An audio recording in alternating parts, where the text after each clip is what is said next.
sus casas, le damos también a ellos la bienvenida y que puedan recibir la palabra de Dios también allí de diferentes lugares que están escuchando, que están viendo y que están recibiendo de la palabra de Dios. Bajamos un poquito más todavía. Tenemos para el día de hoy un nuevo salmo. ¿Lo leyó? Bien, estamos ahí. Salmo 22, si no me falla la memoria. Y yo el 22 no lo dice, ¿ustedes lo escucharon en algún otro lado? No lo sé. Yo no he predicado todavía el Salmo 22. Pero bueno, entiendo que por ahí lo leen y le quedan tan fresco, tan revelado, que creen que ya lo tienen. Porque hoy alguien me dijo también lo mismo, el 23. Pero le digo, yo es que no prediqué el 22. A no ser que el Espíritu Santo ya lo haya revelado en todos los corazones y no me avisó.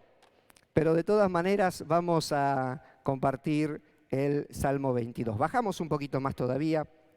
¿Tienen oídos ustedes? Oigan lo que el Espíritu y la consola les dice. Bien. Vamos al Salmo 22 entonces. ¿Usted escucha bien? Bueno, como el más de cerca no escucha y todos los demás escuchan. Vamos a orar por los oídos, tenemos un clima de oración. Bueno, así que espero que allí atrás escuchan. ¿Sí? ¿Sí? Bueno, ustedes le dicen al sonita que suban, que bajen. El asunto es que no haga ruido. Y que puedan escuchar la palabra de Dios, ¿sí? Que puedan entenderla, eso es lo más importante. Salmo 22 entonces, para que no queden dudas, el Salmo 22. Y si Dios lo permite, en los miércoles siguientes, ¿qué salmo va a venir? Perfecto. Bien, porque ya me están confundiendo con los números. Yo creí que después del 21 era el 22, pero bueno. Bien, Salmo 22, precioso salmo, maravilloso salmo. Dentro de todos los salmos que podemos ir gozándonos en cada uno de ellos y viendo la poderosa mano de Dios y viendo y sintiéndonos identificados con el salmista en sus diferentes estados y en sus diferentes situaciones. Pero cuando venimos al Salmo 22, aquellos que ya lo leyeron, se darán cuenta que es un salmo que nos proyecta directamente, que nos pone de frente ¿a quién? A Cristo, a su sacrificio, a la cruz. Aquel momento en la cruz donde el mismo Señor Jesucristo dijo, Dios mío, ¿por qué me has desamparado? Y luego vamos a ver cómo hay varias frases, cómo hay varios versículos que identifican claramente a Cristo en la cruz. Vamos a ver el momento del sufrimiento, el momento del precio que el Señor estaba pagando, pero también podemos ver el momento de la victoria, de lo que esa cruz significó y de lo que esa obra significó y en la cual nosotros estamos involucrados. Pero no podemos dejar de lado el hecho de que aquí está David escribiendo, inspirado por el Espíritu Santo, un salmo profético, un salmo mesiánico, es decir, concretamente habla del Mesías. Pero para David estaba escribiendo desde su propia situación, desde su propia vivencia, del momento que estaba atravesando David, y eso es lo que él va a estar transmitiendo. Por eso es que quiero que podamos prestar atención, porque estas dos cosas están bien ensambladas para que en esta noche cada uno de nosotros podamos entender la palabra de Dios y ver cómo nosotros estamos ensamblados también ahí, en este mismo capítulo o en este mismo Salmo 22. Vamos a leerlo.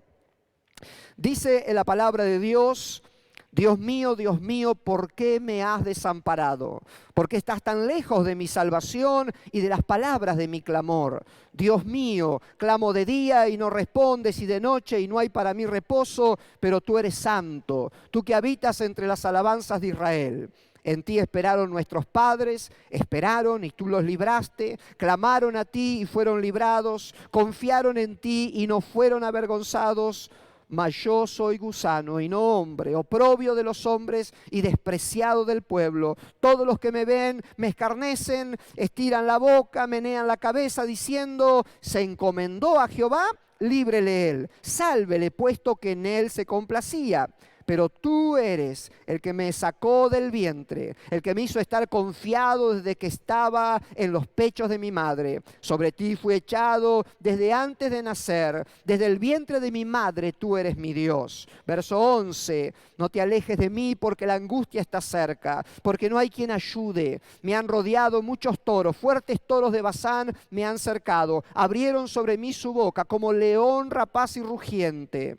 He sido derramado como aguas y todos mis huesos se descoyuntaron. Mi corazón fue como cera derritiéndose en medio de mis entrañas. Como un tiesto se secó mi vigor y mi lengua se pegó a mi paladar, y me has puesto en el polvo de la muerte. Porque perros me han rodeado, me han cercado cuadrillas de malignos. Horadaron mis manos y mis pies. Contar puedo todos mis huesos. Entre tanto, ellos me miran y me observan. Repartieron entre sí mis vestidos y sobre mi ropa echaron suerte. Mas tú, Jehová, no te alejes, fortaleza mía, apresúrate a socorrerme. Libra de la espada mi alma, del poder del perro mi vida. Sálvame de la boca del león y líbrame de los cuernos de los búfalos. Anunciaré tu nombre a mis hermanos. En medio de la congregación te alabaré. Los que teméis a Jehová, alabarle, glorificarle, descendencia toda de Jacob, y temerle vosotros, descendencia toda de Israel. Porque no menospreció ni abominó la aflicción del afligido, ni de él escondió su rostro, sino que cuando clamó él, le oyó.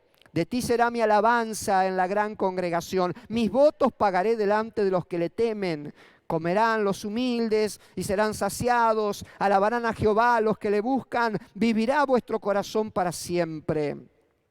Verso 27, se acordarán y se volverán a Jehová todos los confines de la tierra, y toda la familia de las naciones adorarán delante de ti, porque de Jehová es el reino y él regirá las naciones. Comerán y adorarán todos los poderosos de la tierra, se postrarán delante de él todos los que descienden al polvo, aun el que no puede conservar la vida a su propia alma.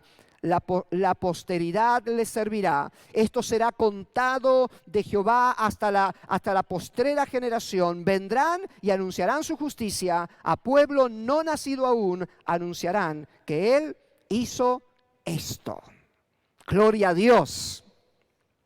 Gloria a Dios. ¿Estuvo atento en la lectura? El salmista comienza expresando desde el sufrimiento, desde ese sentimiento de abandono, que lo vamos a ver en la persona de Jesucristo, hasta el momento donde de alguna manera pega un giro y se ve la manifestación de Dios y comienza a proclamar la alabanza a Dios y cómo la poderosa mano de Dios rige y cómo el Dios todopoderoso está por encima de todo, y comienza a declarar cómo las naciones vendrán delante de la presencia del Señor. Yo creo que veamos rápidamente a Cristo en cada una de estas porciones. Es importante que nosotros entendamos que, como dijimos recién, proféticamente, David, sin saberlo, está diciendo cosas que muchos años después van a estar en la misma boca del Señor Jesucristo. Va a estar expresando las mismas palabras. David, sin saberlo, está proféticamente dando indicaciones de lo que el Mesías iba a sufrir, de lo que el verdadero Hijo de Dios iba a padecer. Pero también estaba declarando el resultado de lo que iba a suceder a partir de la obra en la cruz. Este texto, Dios mío,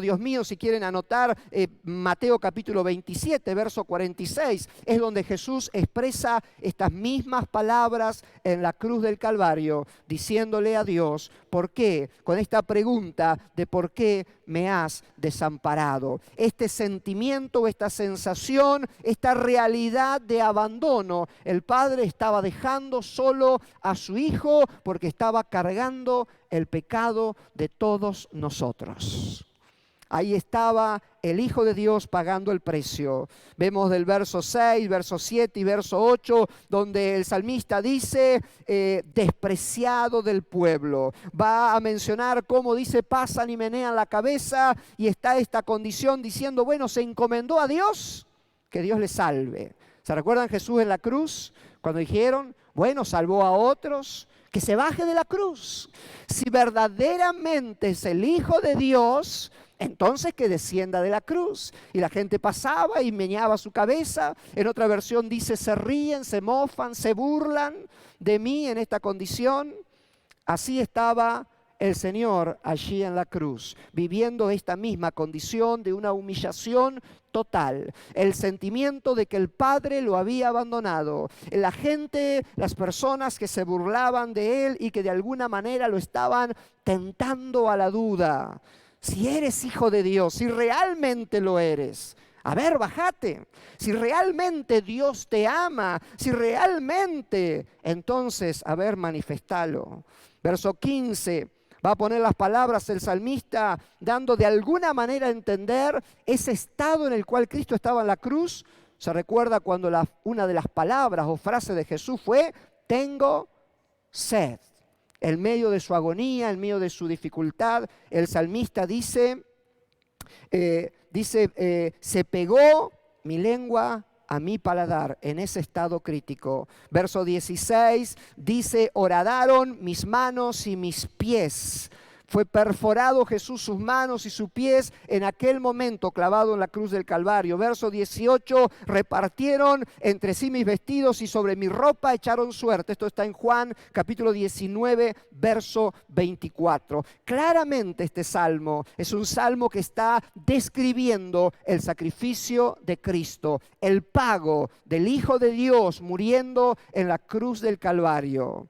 Pero vemos en la segunda parte de este salmo cómo está la manifestación también, la obra poderosa de esa entrega en la cruz, de ese Hijo de Dios pagando en la cruz por todos nosotros. Y dice a partir, por ejemplo, del verso 26, comerán los humildes y serán saciados, alabarán a Jehová los que le buscan, vivirá vuestro corazón para siempre, se acordarán y se volverán a Jehová todos los confines de la tierra, y toda la familia de las naciones adorarán delante de ti. Y dice el verso 30, y la posteridad les servirá. Esto será contado de Jehová hasta la postrera generación. Vendrán y anunciarán su justicia. A pueblo aún no nacido anunciarán que Él hizo esto.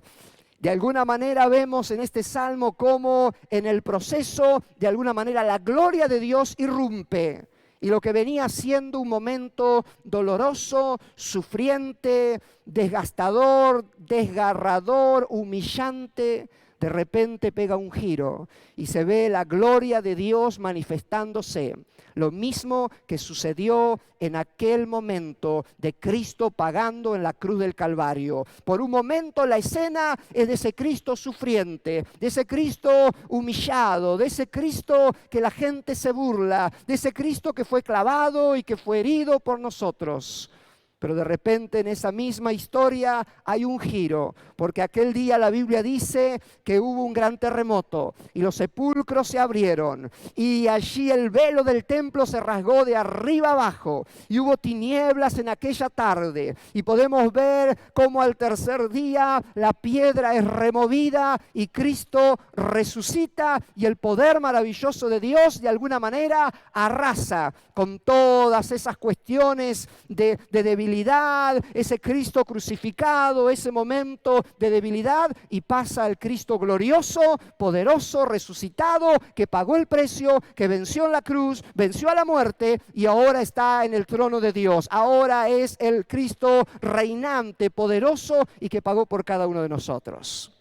El Salmo proféticamente lo anuncia, y lo maravilloso es que en este Salmo vemos cómo estamos todos nosotros invitados a ese triunfo maravilloso. El salmista dice desde la posición del rey David, del rey del pueblo judío, del pueblo de Dios, desde esa posición ahora proféticamente dice que todas las naciones vendrán a Él y adorarán, que todos vendrán delante de su presencia, y habla de que allí hasta los humildes serán saciados, es decir, pobres y ricos de diferentes culturas, razas y naciones, todos vendrán a adorar y a celebrar el triunfo glorioso de Cristo en la cruz. Nosotros hemos sido invitados a esta fiesta. La obra de Cristo ha sido perfecta, el sacrificio ha sido cumplido, Cristo pasó por el proceso y hoy nosotros podemos participar de esa fiesta gloriosa del pago en la cruz y podemos celebrar la presencia de Dios en medio nuestro. Nosotros somos convocados a vivir esa salvación gloriosa de lo que Cristo pagó en la cruz. Gloria a Dios, diga gloria a Dios. Este es el eje central, este es el eje de la historia. Y este salmo lo dice proféticamente, pero poéticamente también. Y es tan maravilloso ver ese cambio radical que sucede de lo que es la primera parte del salmista dando estas palabras y cómo luego se revierte a través de la poderosa obra del Señor. ¿Se recuerdan aquel pasaje de Hebreos donde el autor de Hebreos dice, puesto los ojos en Jesús, el cual por el gozo puesto delante de él, sufrió la cruz? El Salmo 22 ilustra cómo en el medio del sufrimiento había una visión profética de lo que sucedería después. Hoy menean la cabeza, hoy echan suerte a mis vestimentas, hoy clavan mis manos y mis pies, pero mañana habrá una gloria maravillosa y eterna que cambiará la historia de la humanidad. Jesús, por el gozo puesto delante de él, menospreció el momento de oprobio y de dificultad. Esto es glorioso. Pero tenemos que ver a David también aquí, porque es David el que está en la escena. Y dijimos que si bien esto es profético, inspirado por el Espíritu Santo, un salmo bien mesiánico, también hay una realidad en la vida de David. Evidentemente que David está pasando por un problema. Evidentemente que David está en situaciones críticas. Evidentemente que David se siente que ha sido abandonado. David está pasando un momento muy difícil. Fíjense que David dice, puedo contar todos mis huesos. Será una especie de hipérbole. ¿Tan flaco estaría David? Pero trata de ilustrar ¿qué? ¿Vio cuando se cuentan las costillas? Y se nos ven todos los huesos y dice, qué flaco que estás. ¿No? Hueso por todos lados. David dice, estoy tan mal. Y llega a decir, mi corazón se derrite como una cera entre mis entrañas. ¿Se imagina? Internamente él se sentía que estaba destruido, se sentía tan mal. Comienza a hablar de que no solamente es cómo él está sintiendo el estado que se encuentra, sino que dice, estoy tan mal que la gente pasa y menea la cabeza diciendo, ¿cómo no confiaba en Dios este? ¿Cómo este no era alguien que servía a Dios? Y meneaban la cabeza, así que David estaba tan mal en su físico, estaba siendo injuriado, pero también de alguna manera tentado a dudar, es decir, lo estaban tentando, a ver si es cierta tu fe, a ver si es cierto tu Dios, a ver si es cierto que este Dios te ama tanto como vos decís, a ver. Y estaba en tal estado crítico. Y va a mencionar cómo su enemigo era como perros que lo querían devorar, como leones, como toros o búfalos que están ahí al acecho para destruirlo. Estaba en una situación bien crítica David. Estaba viviendo una situación muy dura. Lo peor es que David comienza con estas palabras, diciéndole a Dios, Dios mío, ¿por qué me has desamparado? La palabra desamparar es también abandono. Y esa palabra tiene algunas connotaciones especiales, o por lo menos se podría traducir de diferentes maneras, como soltar, liberar. Es ese abandono de distanciamiento. Es decir, David sentía de alguna manera que Dios le había soltado la mano. David sentía de alguna manera que Dios se había desentendido de él. David sentía de alguna manera como que Dios hubiera renunciado de él. Yo no sé si nosotros nos podríamos imaginar, pero hagamos la prueba. ¿Nos podríamos imaginar o te podrías imaginar que en un momento sientas que Dios ya renunció a vos? Que Dios ya no quiere hacer más nada, por los motivos que sean, pero sentís que conmigo ya Dios no quiere hacer nada. David siente que Dios le soltó la mano y como que Dios renunció a él, como yo no quiero saber más nada de vos, o me alejo de vos, te suelto, me alejo. Esa es la sensación de David. No estoy diciendo que era la realidad, era la sensación. era lo que él sentía. Y cuando encontramos a Jesús en la cruz, él se da cuenta y se siente solo. El Padre estaba observando, pero él tenía que pagar el precio y cargar con el pecado. Pero el sentimiento que había era muy fuerte. Pero pensemos en David. David se siente abandonado por Dios. Y yo me preguntaba, ¿qué haríamos nosotros si nos sintiéramos abandonados por Dios en semejante crisis? Y que tuviéramos la familia, los amigos, los vecinos, meneando la cabeza y diciendo, ¿y dónde está tu Dios? ¿Y no es que Dios te ama? ¿Dónde está ese Jesús te ama? ¿Dónde está tu Dios? Y que nosotros sintiéramos que Dios nos hubiera soltado la mano, de que Dios ya no nos escucha, de que Dios está lejos. De hecho, que el salmista dice creo que en el primer verso, en el segundo, dice, yo clamo de día y no respondes, y a la noche y no hay reposo, es decir, no respondes, te siento lejos, te siento lejos. Y estaba en medio de esa condición tan crítica. Pero dentro de esa condición crítica, al igual que el Hijo de Dios, Jesucristo, había un hombre con una conducta espiritual de un verdadero Hijo de Dios. Esa conducta que de alguna manera, de forma profética, anunciaba la conducta intachable de el Hijo de Dios con mayúscula, de Jesucristo, en aquella cruz. Donde lo único que vimos de Jesús en aquella cruz en cuanto a la humanidad fue obediencia, fue permanencia, fue humildad, fue no renunciar a su plan o el propósito de Dios, sino que aún sintiéndose dejado solo, aún sintiendo que Dios había soltado su mano, todavía él sabía quién era en el Señor y él mantuvo el carácter, la conducta de un verdadero Hijo de Dios. Yo quiero que analicemos un poquito esto. Porque David mantuvo esa conducta. Vuelvo a repetir, yo no sé qué hubiéramos hecho nosotros si estamos en una condición similar. ¿Cómo hubiéramos reaccionado si comenzáramos nuestra historia diciendo, Señor, ¿por qué me abandonás? ¿Por qué me soltaste de la mano? Clamo de día y no me respondés, y de noche, y parece que estuvieras tan lejos de mí. Parece que te hubieras retirado, te hubieras alejado. ¿Cómo continuaría nuestro salmo? ¿Cómo continuaría nuestra historia? ¿Cómo continuaría nuestra vida? Teniendo gente que nos diga, ¿y dónde está tu Dios? ¿Y por qué todo esto? ¿Cómo continuaríamos nosotros? Sin embargo, David va a continuar en una actitud de un verdadero Hijo de Dios y vuelvo a enfatizar proféticamente, anunciando, reflejando de alguna manera, simbólicamente, al Hijo de Dios, a Jesucristo en aquella cruz, donde también lo injuriaron, donde también sintió que el Padre lo abandonó, donde sintió que Dios le soltó la mano, donde se sintió que Dios no lo escuchaba, donde solamente había un silencio de parte del Padre, porque aun cuando oró en el huerto de Getsemaní, la respuesta del Padre, ¿cuál fue? Silencio. Y esa experiencia la tuvo David, proféticamente la estaba viviendo y estaba anunciando la obra de Cristo, pero como un hijo diferente. Y la Biblia dice, y David lo relata, que en medio de sentirse que la mano de Dios lo había soltado, sentir que Dios nos responde, sentir que clama de día y de noche, sentir como el enemigo está ahí al acecho, siente que casi va a morir, siente que la situación no da para más, pero de repente empieza a cambiar el tono del salmo. Y esto lo vimos en algunos otros salmos, ¿no? Como empezaba desde el clamor y terminaba en la alabanza. Y empieza a ver algo diferente. Y yo pensaba y digo, qué tremendo que es cuando nosotros mantenemos la actitud y la conducta de un verdadero Hijo de Dios, aún en los momentos más críticos, porque de repente la gloria maravillosa del Señor irrumpe y arrasa.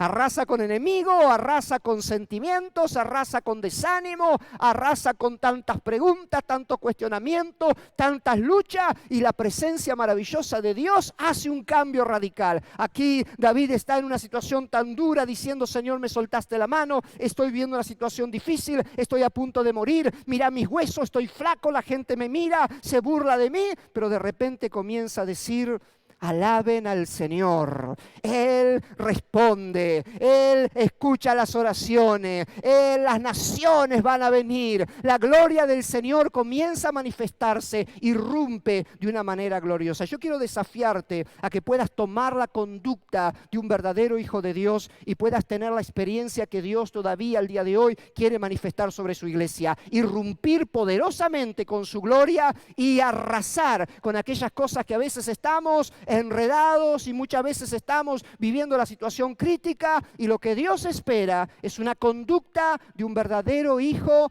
de Dios para que Él pueda manifestarse poderosamente y mostrar su gloria. David mostró lo que era la conducta de un verdadero hijo de Dios. Primero, una cosa importantísima, la adoración a Dios en medio de la adversidad. Vemos que David primero comienza con esto: Señor, me soltaste la mano. Te clamo y no me respondes. Dice el verso 1, estás tan lejos. Grito, clamo y no me escuchás. Siento que te alejaste, que me soltaste la mano, que estás lejos. Pero el verso 3, ¿qué dice? Sin embargo, tú eres santo. Estás entronizado en las alabanzas de Israel. Parece difícil que estas palabras estén combinadas en este salmo. El salmista empieza manifestando lo que siente, una lejanía, como que Dios lo abandonó. Y de repente, en medio de ese sentimiento, que dice, al final, ¿para qué seguir? Al final, ¿para qué hacer esto? Al final, ¿para qué lo otro? No, en medio de su situación crítica hay una conducta de un verdadero hijo de Dios. ¿Cuál es? Adorar y reconocer que más allá de mi condición o de mi estado, Él es Dios, santo y poderoso, y que está entronado en la alabanza de su pueblo. Y que su pueblo le sigue adorando, alabando y exaltando por lo que Él es. Esta puede ser mi realidad, pero no por eso me olvido de cuál es su gloria y su autoridad. Y David, en medio de una situación tan crítica, corta las palabras de esta especie de queja, de reclamo, para decir: Dios, pero tú eres santo, tú estás entronizado, tú habitas en las alabanzas de tu pueblo. También podemos ver esa clara identidad que tiene como hijo de Dios. El verso 9 y verso 10 dice la palabra de Dios, se lo leo en otra versión que lo tengo aquí, que a lo mejor le puede abrir un poco más el entendimiento. Verso 9 y verso 10, dice David: pero digan lo que digan, y viene escuchando de que dicen dónde está tu Dios, y si Dios te ama, que te salve. En medio de todo lo que querían hacerle dudar y cuestionar su fe, dice: pero digan lo que digan, fuiste tú quien me hizo nacer, fuiste tú quien me hizo descansar en los brazos de mi madre. Todavía no había nacido yo cuando tú ya me cuidabas, aún estaba yo dentro de mi madre cuando tú ya eras mi Dios. Una clara identidad. Jesús está en la cruz. Jesús en un momento dice: Dios mío, ¿por qué me has desamparado?, haciendo uso de este salmo, sintiendo esta misma sensación. Pero a la hora de entregar su espíritu, Jesús dice en Lucas 23:46, Padre, en tus manos encomiendo mi espíritu. Padre, soy tu hijo, me siento abandonado, me siento mal, estoy pasando una situación muy crítica, pero sé quién soy, tengo una identidad clara de quién soy. David dice: digan lo que digan, meneen la cabeza, se burlen, me cuestionen, me critiquen y quizás vean en mí un mal y tengan razón para hacerlo. Pero más allá de lo que la gente diga, dice David, yo sé que si nací gracias a ti. Sé que soy tu voluntad. Y es tan importante que nosotros entendamos esto. A veces es triste ver cuando hay creyentes claudicar en dos pensamientos de los momentos difíciles, si seré, si no seré, y atendiendo a las voces que escuchan a su alrededor, y poniendo en duda su entrega a Cristo, poniendo en duda su relación con Dios. David está viviendo la crisis de las crisis. Está viviendo la situación más cruda y difícil a tal punto que esto identifica el sufrimiento de Cristo. La estaba pasando mal. Pero en medio de esa situación, David dice, a pesar de todo, yo sé que nací porque tú lo permitiste.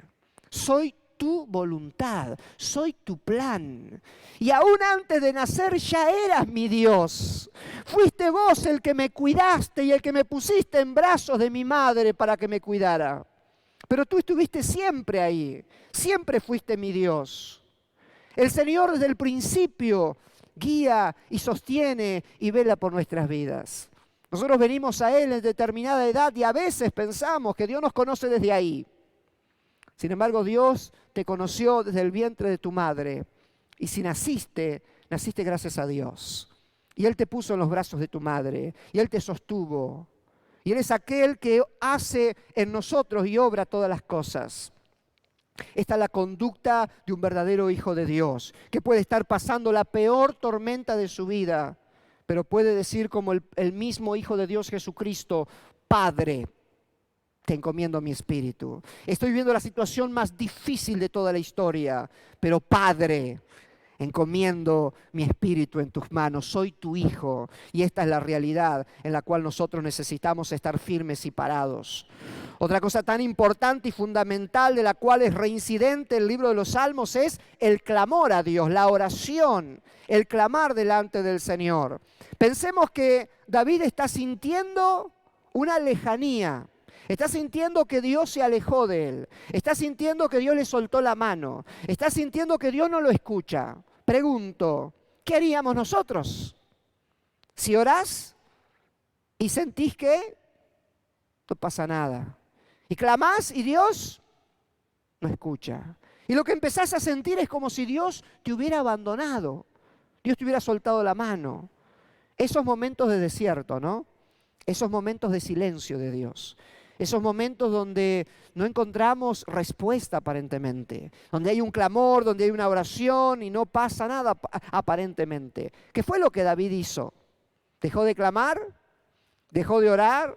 ¿Le presentó esta protesta a Dios y dijo yo no oro nunca más? No, David siguió clamando. En este salmo lo vemos, y clama, y le dice, ¿por qué me he desamparado? ¿Por qué no me escuchás? Pero estoy clamando, y clamaba, y luego sigue clamando, al punto que, como dijimos recién, hay irrumpe el Señor, hay allí un quiebre en este salmo donde Dios comienza a manifestarse, y David comienza a decir, vos respondés a la oración, vos respondés al clamor, vos estás atento a nuestras oraciones. Pero David mantuvo una actitud de clamor. Más de una vez vamos a pasar por algunos desiertos donde quizás nuestra sensación sea que Dios se ha alejado, o que Dios no está escuchando, o que Dios no está respondiendo, o que Dios se ha quedado en silencio. O pareciera a veces como a que hasta nos hubiera soltado la mano Dios, como que hubiera renunciado a nosotros. Esa era la sensación, pero David, un verdadero hijo de Dios, con un carácter de hijo de Dios, permaneció clamando delante de Dios, sabiendo que en algún momento iba a ver la poderosa mano de Dios. Sabía que en algún momento esto iba a pasar. Y hay un clamor permanente allí en la presencia del Señor. Otra versión de lenguaje sencillo, este texto dice, Dios mío, te llamo de día y no me escuchás, te llamo de noche y no me respondés. El verso 19 dice, Dios mío, tú eres mi apoyo, no me dejes, ven pronto en mi ayuda, respóndeme, sálvame la vida. Ahí está David clamando y clamando y clamando, y por momentos como que siente que Dios se alejó, pero no importa. Si se alejó voy a gritar más fuerte hasta que me escuche. Había un David que sabía que más allá de lo que él pensaba, sentía o veía, él debía clamar a Dios, porque Dios responde al clamor. Porque Dios se glorifica, porque Dios espera el carácter de verdaderos hijos. ¿Para qué? Para irrumpir en su debido tiempo y cambiar nuestra historia. Así como lo hizo con David, así como el mismo Hijo de Dios lo hizo con la historia de la humanidad. Desde el momento más crítico, del momento más humillante, hay un quiebre, hay un antes y un después, y viene el tiempo de una gloria manifiesta, poderosa, transformadora, arrasadora, que cambia la historia. El Señor tiene poder de cambiar tu historia si lo necesitas. El Señor quiere irrumpir en tu vida y cambiar esa historia. Necesita hijos con el verdadero carácter de un hijo de Dios, que no lo corran los problemas y las dificultades, que no lo hagan titubear y subir y bajar según el estado anímico que se encuentren. El verdadero carácter del Hijo de Dios es aquel que puede estar en el peor de los sufrimientos como Cristo en el huerto de Getsemaní, que sus lágrimas eran como grandes gotas de sangre, colgado en un madero sintiendo el abandono del Padre. O hagámoslo un poco más a nuestra altura, bajemos un poco la vara. David sintiéndose abandonado, un Dios lejos, un Dios distante, pero hay una actitud y hay una conducta de un hijo de Dios, clamando y clamando y clamando y clamando, sabiendo de que en algún momento Dios va a irrumpir y esto va a cambiar para siempre. Y David ve esta manifestación del Señor. Otra cosa importante en esta conducta de los verdaderos hijos de Dios es una responsabilidad generacional. Una responsabilidad generacional. Esto tienen también los hijos de Dios. David sabe que él había sido afectado por las generaciones que lo antecedían. Y David sabía que las generaciones venideras también serían afectadas. Dice en el verso 4, el mismo David cuando está orando y le está diciendo a Dios por qué se siente que lo ha desamparado. Dice el verso 4, nuestros antepasados confiaron en ti y los rescataste. Clamaron a ti y los salvaste. Confiaron en ti y nunca fueron avergonzados. David venía de esta experiencia. David venía de la experiencia de cómo Dios se manifestó en sus antepasados y él sabía que Dios respondía al clamor. David sabía que Dios obraba con poder. David tenía la historia de aquellos que habían clamado y buscado a Dios y que Dios lo había rescatado y levantado y le había provisto y lo había sustentado. David era consecuencia de una generación anterior de hombres que confiaron en el Señor y que vieron la poderosa mano de Dios. Podríamos hablar de muchos, desde, lógicamente, Abraham y Moisés, y Jacob, Isaac, y todos los hombres que confiaron y le creyeron a Dios y vieron la poderosa mano de Dios. Y David era también consecuencia de esas generaciones. Pero David entiende también que hay generaciones venideras que serán afectadas. Y dice en el verso 30, nuestros hijos también los servirán. Las generaciones futuras oirán de las maravillas del Señor. A los que aún no han nacido les contarán de sus actos de justicia. Ellos oirán de todo lo que Él ha hecho. David sabía que esta situación, este episodio, sería trascendental para las generaciones venideras. El verdadero hijo de Dios, con la conducta de un hijo de Dios, es aquel que entiende la responsabilidad generacional, que en medio de tus batallas y de tus luchas no pesa solamente sobre lo que a vos te pase o lo que vos hagas o dejes de hacer, sino lo que vas a afectar a otros, tus hijos y los hijos de tus hijos, y cómo vas a marcar las generaciones venideras a partir de lo que Dios ha hecho en tu vida. Creo que en el libro de los Hechos, si no mal recuerdo, hay un texto que dice: este David sirvió a su generación. David era alguien que tenía conciencia de la generación en la cual le tocaba vivir y lo responsable que tenía que ser para marcar las generaciones venideras. La conducta de David iba a marcar esa conducta posterior de otros creyentes, de los hijos y de los que venían detrás. Así como Jesucristo marcó generacionalmente la historia de toda la humanidad. Lo que Él hacía, las decisiones que tomaba, la conducta que mantenía, la fe que profesaba, la obediencia que mantenía aún en medio de las luchas, afectaría generacionalmente. Pregunto, ¿has entendido como hijo de Dios que tenés una responsabilidad generacional? Hemos entendido como hijos de Dios que no se trata de andar llorisqueando por los rincones o diciendo, bueno, yo soy así, soy de la otra manera. Entiendo de que estoy en una generación que necesita, lo dijimos en alguno de los mensajes pasados, necesita ver la vidriera de la iglesia del Señor y entender lo que es la fe. Entender lo que es confiar en el Señor, entender que esto no son palabras, son experiencias permanentes en la presencia de Dios. Y que no se trata de que estoy contento, estoy bien y manifiesto la gloria de Dios, estoy mal y ya no me aguanta nadie. David está diciendo, Señor, me soltaste la mano, puedo contar mis costillas frente al espejo, estoy tan flaco, la gente se burla de mí, estoy tan mal. Y en medio de eso decir, pero tú estás entronizado en las alabanzas de tu pueblo porque tú eres santo. Y yo sé que a nuestros antepasados le respondiste, hiciste milagros. Eres un Dios poderoso y yo voy a seguir clamando a ti porque sé que respondes al clamor de tus hijos. Y sé que lo que yo hago marcará las generaciones venideras. Sé que el suceso que estoy viviendo y el testimonio que contaré marcará las generaciones que vienen. Cada vez que vivís batallas y pruebas y luchas, hay ojos puestos sobre tu vida para ver cómo se pelea una batalla en lo práctico, no desde las palabras, sino la realidad en lo práctico. Y cuando se ve la gloria de Dios y los testimonios hacen que nosotros podamos afectar generacionalmente con el testimonio y con una conducta de verdadero hijo de Dios.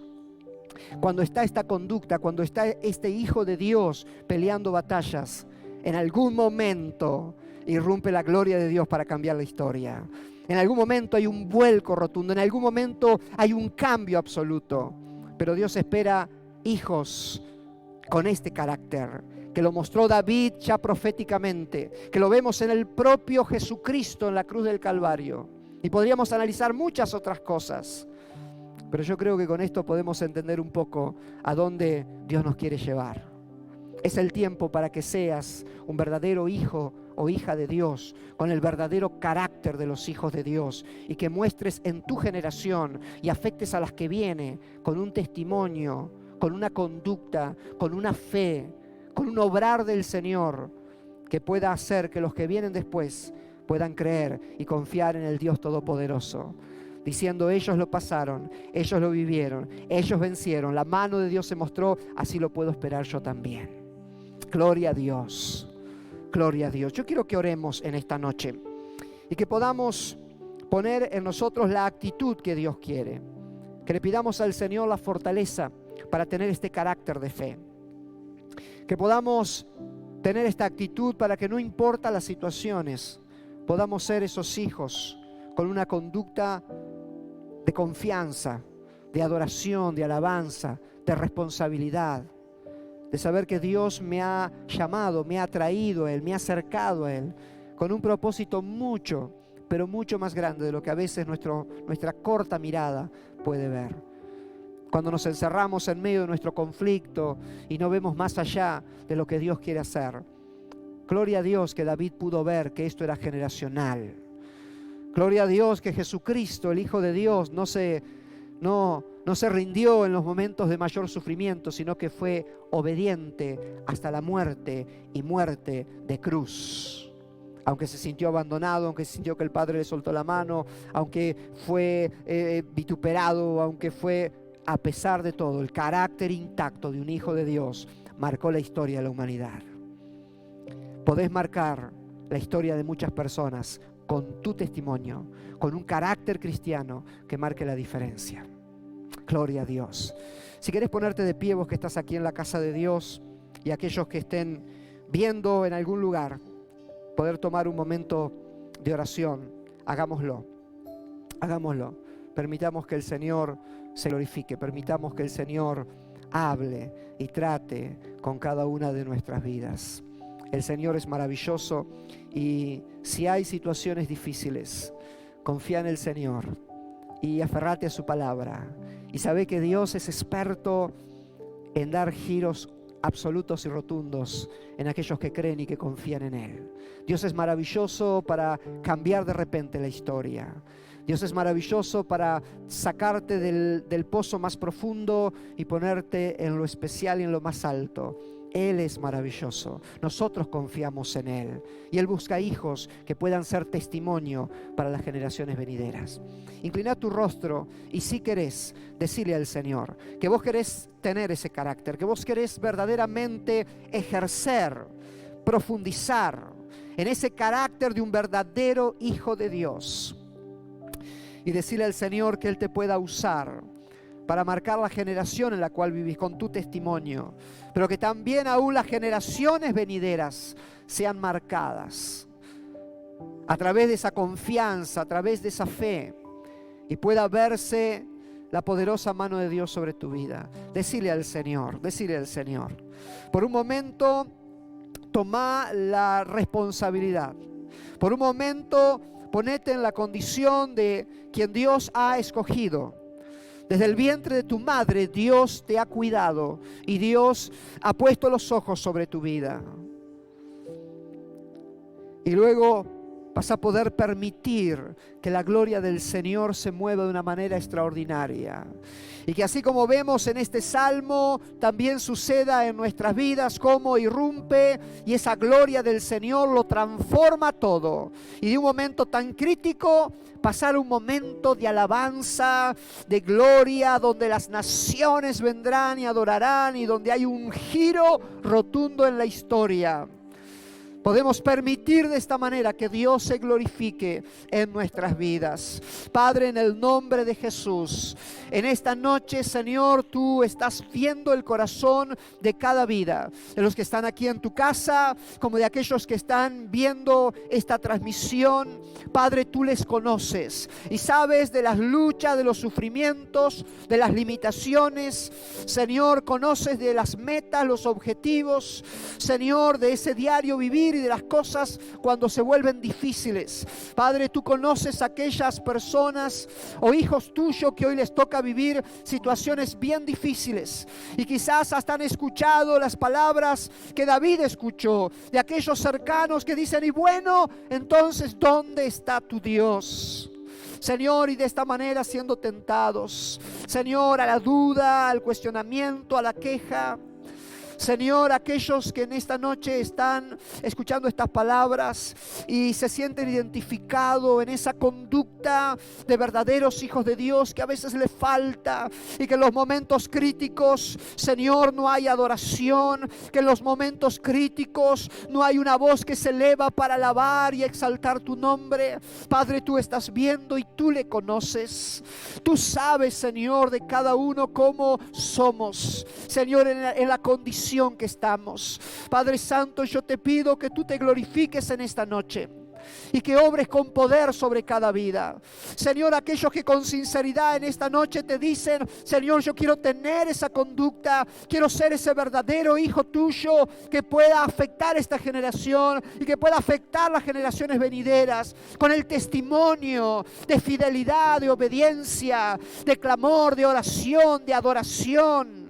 Señor, tú les ves en esta noche. Yo te pido, Señor, que tú les fortalezcas. Yo te pido, Señor, que tú les llenes con tu presencia. Y aquellos que venían desanimados, y aquellos que venían, Señor, sintiéndose quizás como si tú te hubieras alejado de sus vidas, Señor, que en esta noche puedan entender que tú estás mucho más cerca de lo que ellos pueden sentir o se pueden imaginar. David pudo ver cómo tú eras un Dios tan cercano, que respondías, que estabas, Señor, ahí con él. Pudo ver cómo tú irrumpes, Señor, en nuestras vidas y cambias nuestra historia y nos muestras en realidad que siempre estuviste en control de todas las cosas. Señor, en el nombre de Jesús, que en esta noche, Señor, sea tu gloria sobre cada vida, tu fortaleza, Dios mío, en el nombre de Jesús, que tu presencia sea sobre cada uno, en el nombre de Jesús, Señor. Y oro por aquellos que están viviendo situaciones difíciles, para que tu presencia, tu gloria irrumpa, Señor, en el nombre de Jesús. Y allí eso que parece, Señor, un caos, que parece destrucción, que parece ruina, que parece mal, en el nombre de Jesús, Señor, sea revertida la situación y se vea tu gloria y haya testimonio, Señor, y haya milagros y sanidades y restauración en la familia. Señor, en el nombre de Jesús, y que ese testimonio sea mostrado en esta generación y aún en la venidera. Señor, en el nombre de Jesús, yo te doy gracias porque tú nos hablas. Gracias por tu palabra. Gracias por tu presencia. Gracias porque podemos oír tu voz. Señor, te damos gracias. Adoramos tu maravilloso nombre y te exaltamos en esta noche en el nombre de Jesús. Padre, gracias. Gracias por tu bendición. Gracias por tu presencia. Gracias por tus milagros. Gracias por todo lo que tú estás haciendo. Gracias, Padre. Gracias, gracias, Señor. En el nombre de Jesús. En el nombre de Jesús. En el nombre de Jesús. Amén y amén. Gloria a Dios. Gloria a Dios. Gracias, Jesús. Gloria a Dios.